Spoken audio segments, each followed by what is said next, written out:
Hey, what's up guys? Marc here and welcome to this first episode of Portfolio Review. So, what is this about, you ask? Well, every single week I'm going to review 2 different portfolios from up and coming artists. I'll try my best to give helpful feedback, and so that hopefully the artist can then apply that feedback and reach their goals faster. Now, anybody can submit their work. For this episode, I asked on YouTube here and on Twitter, but for the next episode, you can share the link to your portfolio below and I'll be selecting 2 of them. Now, there's only 2 requirements for me to select yours. The first thing, and that's the most important, you need to also, along with the link, write your goal. So what do you want to achieve? And the more precise the goal, the more defined it is, the better. For example, I want to be a concept artist in the video game industry for this company, right? So for this studio, that would be perfect. Now, if you don't have anything that's this particular as your goal, try your best, because portfolios act kind of as our passports as artists. This is what we show to hopefully get the gig that we want. All right, so make sure that you have a goal written next to your link.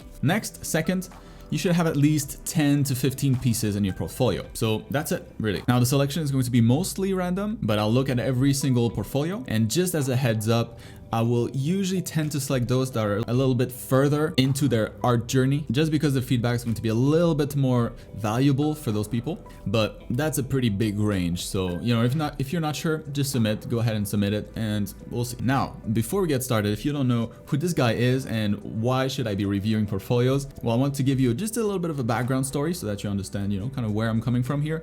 Basically, I've been an artist all my life. I've worked 10 years in the video game industry. The last 8 of those years were spent at Blizzard Entertainment, where I did a little bit of 2D, a lot of 3D, mostly for character art. I've worked on Overwatch / Titan, StarCraft 2, and Heroes of the Storm. As a senior artist, I've often been involved in the hiring process and the interview process for dozens of applicants. And so I have a pretty good idea of what, those kinds of big studios want, but that's not what I do anymore.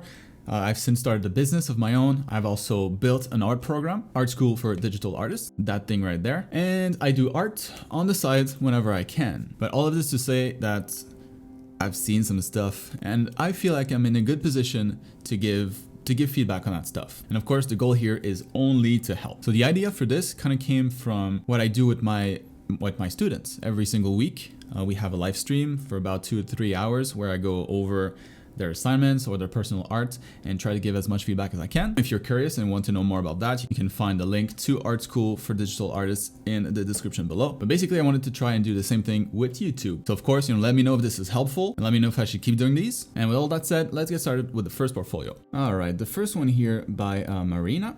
So her goal is to be a character designer for stylized titles in the video game or animation industry. So character designer. So the first thing that we should see when we open the portfolio would be, character designs, which is exactly what we have here. Okay, so that was kind of weird. The second illustration part, I would just have it, be visible from the start instead of kind of fading in, just so we know exactly what we're looking at.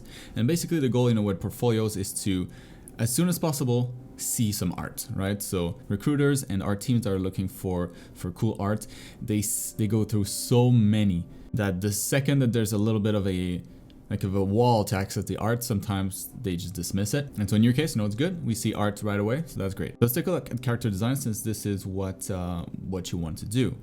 Illustration is nice to have, but we're not going to focus on that since that's not the goal. All right, that looks really good. Okay, so we have one character here with a bunch of different outfits, different poses, colors, a very nice presentation. And another character, a bunch of portraits, and a few more characters. So yeah, that's a very good portfolio actually. So composition wise. So there's a lot of stuff to look at here. And yeah, overall, your art is really nice. So great proportions, great characters, good colors too. But there are definitely a couple of things that we could improve here. So the first one would be to have all of these. So the section here where you have more characters would be much better to have that at the top here, so that right away when we click on character design, we can see a lot of characters, right? Right now we only see one, and then we have to scroll a lot. It's still the same one, so is it only 1 or 2?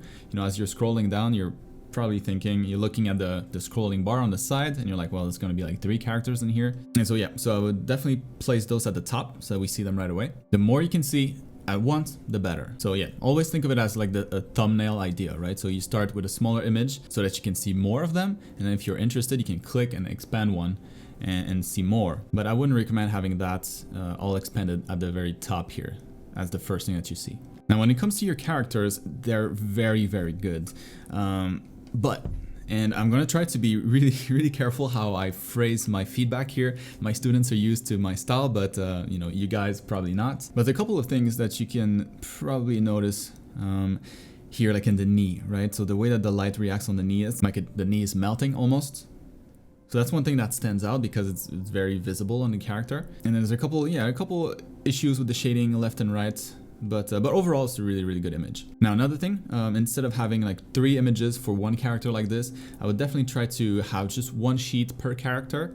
So try to cram more stuff in one image. And you can easily achieve that by kind of removing the two, by removing different angles that you have here for your characters. So we really don't need to see the character from the side, from the front, and from the back usually.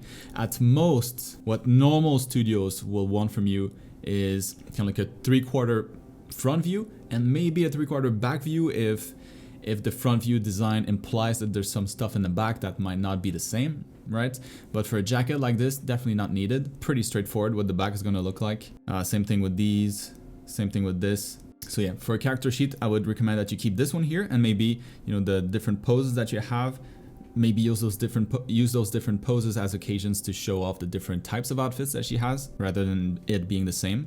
And anyways, you know, those kinds of poses, they sell the character a lot more. So yes, I would definitely go with something like this and try to just cram a lot of stuff in that one image and keep like one sheet per character.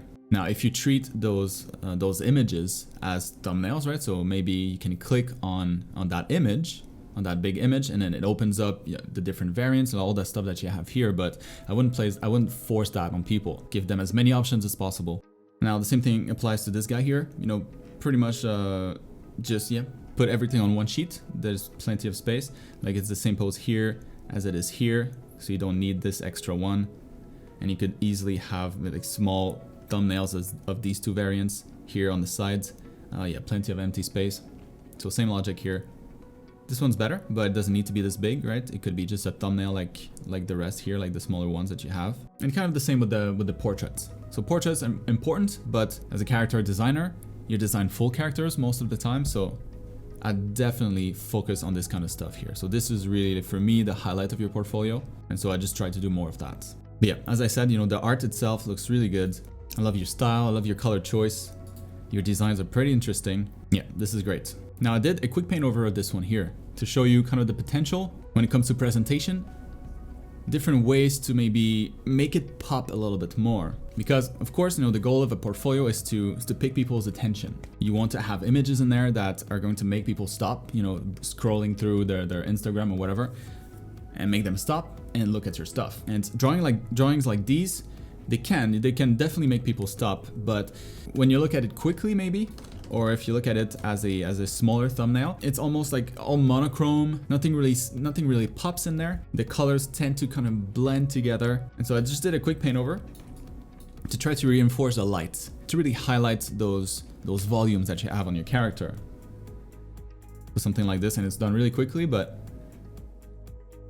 as you can see here, just reinforcing the light from the top makes it pop a lot more.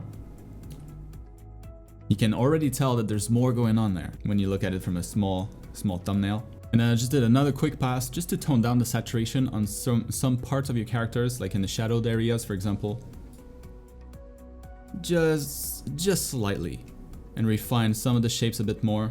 So very subtle stuff, but that kind of extra polish is what's going to make people stop even more and stop and stare. And I'm pretty sure that you can do this, since I really didn't add that much. You know, the original drawing was really, really good, so all I had to do is kind of just reinforce the highlights a little bit and slightly tweak the colors, but that's about it. But yeah, this is what I would recommend. Of course, you know, it's a little bit personal, but I know for sure that I would more likely stop for a drawing that has, you know, this extra level of polish than not.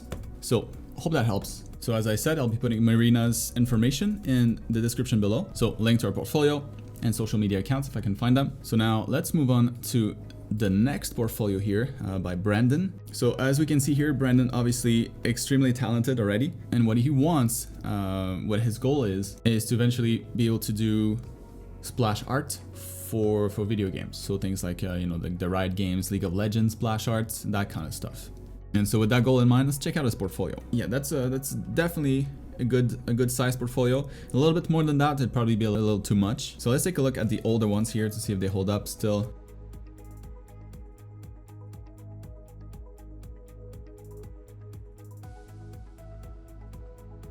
Alright, so those are not bad, but compared to the level of polish that you have in these latest pieces, I think they don't hold up quite as much. You know, it's clear that you've improved a ton since. Yeah, so like starting from here, you know, like the bushwhacker and the other ones here, I think those could go.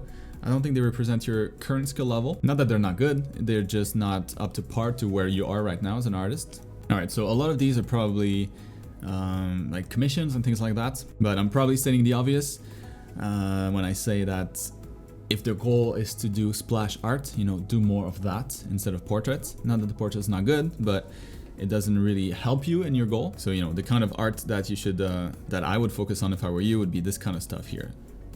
So full illustrations, action shots of heroes that exist already. You know, you're not mentioning that you want to be a concept artist, you want to do promo art. Basically, that's what this is. So doing fine art in that case, you know, that's good. And yeah, like these pieces here is extremely good. And I know those are older, 2 years ago. Yeah, like this kind of stuff, you know, full illustrations. This is definitely what I would focus on. Because, you know, from the perspective of an employer or an employer, somebody that wants to hire you, if you look at the portfolio, and that's what they're going to do, that's what I was doing, that's what we were all doing when we were reviewing portfolios, is you start from the top, right? Okay, a portrait, another portrait. All right, this guy's a portrait artist.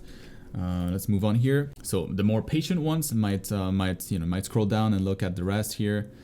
Okay, some concept art here. That looks really cool, by the way. But yeah, in the overall ratio of your portfolio, you know, the amount of splash art that you have is fairly small compared to the rest. So I definitely try to switch the ratio towards that some more, so that your portfolio really reflects what your goal is, and also forces you to practice those skills that that will get you that gig eventually. Now, when it comes to your technical skills, you know, you're way up there. It's really good. The main thing I can see, and it's really small, right? It's barely noticeable, but it'll be like things like this. You know, if you look at the skirt and how the edge of the skirt is not super clear what's going on there, how the folds are, I wouldn't say believable. I mean, it still looks really good, but there's some bits left and right here of added polish that I would recommend that you add. It doesn't seem to be that big of a problem when it comes to your portraits. Although here the wings maybe you could use a bit more details, but everything else is really well polished. Yeah, I would just do the same with this kind of stuff here. I know it's 2 years old, so it doesn't represent your current skill, I'm sure, but kind of like the grass here, making sure that the grass fits the style a bit more. That's not just a bunch of brush strokes like this. Same thing with the back here. You can kind of see the custom brush that you used. Try to hide that some more. But yeah, overall, you know, really good portfolio. I think the main issue is that it's not helping you with your goal as much as you might think. So, you know, of course, I don't know how serious you are with your goals, but if doing splash art, you know, for big AAA companies, AAA studios is what you want to do, I would definitely focus on this kind of art. Make sure that's the first thing we see when we open your webpage, your portfolio. You can definitely have like the portraits and all that stuff, but maybe as a separate folder, so that it's still there if people want to look at it, but it's not the first thing that you see. Yeah, so I'm going to stop here for today. I want to keep those episodes a little bit faster here, a little bit faster pace. As I said at the beginning, you know, definitely let me know if this is something that you want to see more of in future weeks. And if you do, make sure that you comment in the section below. And if you want to be featured on one of these, you know, make sure that you post your links down in the comments below. Again, I'll put Brandon's information, contacts, and all social media that I can find in the description of the video. So make sure that you check these guys out. These guys are pretty good. So that's it for today. I'll see you guys next time. Peace out.